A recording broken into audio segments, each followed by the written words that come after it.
Yes, indeed. Now, there is a big weekend of fights coming up. It was even bigger before George Groves slipped his disco and was forced to withdraw from his British title defence against Kenny Anderson. The story about hitmen pursuing Groves and threatening to shoot him in the ring is just, well, it's just too much to take in, to be honest with you. On Saturday in Sheffield, Carl Frampton is back. He defends his Commonwealth Bantamweight title against Ghana's Prosper Ankrah. It's a delight to welcome back to the show Frampton's manager, advisor and friend, Barry McGuigan. Good evening, Barry. How you doing, Steve? I'm fantastic. Barry, I don't like Ghanaians that stop people on a regular basis. I don't care. I don't care about the quality of the opponents. This guy's on about a run of 11 or so stoppages, I don't like that, Barry. Discuss. No. Well, he's had 18 wins out of 20 fights. Yep. And he's knocked out 13 of them. Yep. So he can obviously bang a bit. Yep. And we don't know enough, or we haven't been able to see anything on him at all. Oh, shoot. Other than we know he's aggressive, he's awkward. What does that mean?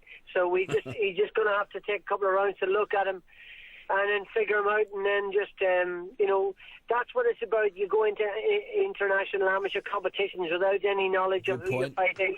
You got to deal with every style, and I think Frampton's got real quality, and he can deal with any style that's thrown at him. So I just want him to look impressive, Stevie.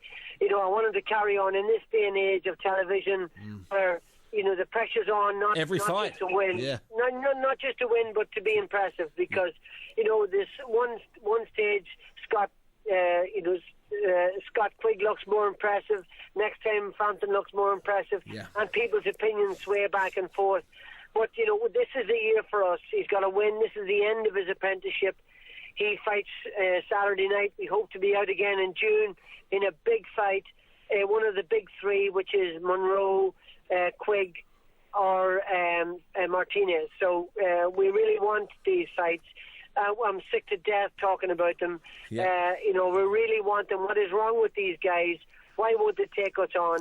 We've got to win on Saturday, obviously, and win impressively, and then out again in June, and hopefully one of these guys will come and meet us. One of them then, and maybe one later in the year. Yeah, it has to be said that even though Prosper Ankrah has stopped people, as we said, as I also said, I don't care if the guys they're stopping haven't got great records. The bottom line is you got to still carry on doing it, and that's what I like, stroke dislike about it.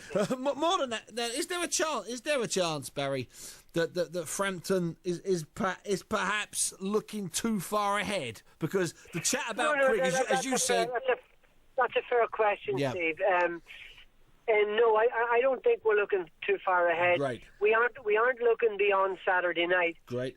But it would be silly, you plan things out over a period of a year. Things go wrong, like what happened with George Groves. You slip a disc, you break a hand, you get you break a cheekbone, you get your nose cracked, you get a cut. Any of these things can take you offline. Yes. But ultimately, if you don't have some sort of structure to what you're doing, so the reality is we'd like to fight early summer, late summer, and possibly once before Christmas. We'd like the three fighters that we've mentioned.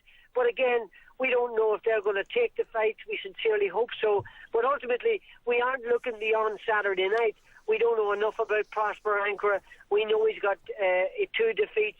He was stopped on both occasions. That's right. We don't know how good. We know Munyai is top 10 in the world, the guy that stopped him. We don't know about the other guy. So, we really are in very grey area here. We don't know enough about him. But ultimately, it's another fight. It's a fight we hope we can win and look impressive in, and then we're moving on to June, hopefully. Yeah, listen, I hope Carlos does it. Just quickly, Barry, before I let you go, and thanks very much for your time. A massive night on Saturday on Sky with this Brook and Hatton fight. It just seems to have captured the imagination, a capacity or nearly capacity crowd, nearly sold out now. I mean, is there a danger, is there a danger of it maybe not living up to all the sort of pre-fight hope and hype? Well, at the end of the day, Steve, we can promote and push things and everything else, and occasionally we turn out to have a stinker. I don't think on this occasion we're going to get that, because we got Brooke who's unbeaten. He doesn't know what it's like to lose. No. He loves guys that come at him. The only way Matthew Haskins can fight is to come at him, yeah. And that's the only way he wins this fight. He cannot stand off and hope to beat Brook on, by outpointing him, outskilling him. That's not going to work. So you think with those combinations that we're going to get a good fight, but ultimately you never know. I think it's going to be a great fight. I think Proskauer in the undercard is a great fighter. Yeah, so do I. He's another mix in that middleweight division. That's going to be very exciting. Win, lose or draw on Saturday night. Later on Saturday night, Sunday morning with Macklin and Martinez, and what a fight that's going to be. Yeah. We've got Murray, we've got Barker, we've got this guy Proskauer as well. So it's a great mix, and we're all kids that are capable of winning world titles. So I really hope Macklin does it. It would be remiss of me to think that he would win this, or to say he will win it. I hope he does it. Yeah. But you got to make Martinez an outstanding favourite. You've got to make him an outstanding favourite. Listen, Barry, it's an absolute delight and a pleasure to have you on. Outstanding contribution, Barry McGuigan there. Thanks, Barry. We'll speak to you very soon. Thanks, Stevie. See you, kid. Barry McGuigan there. I always like it when Barry does a turn on the show. Now, one of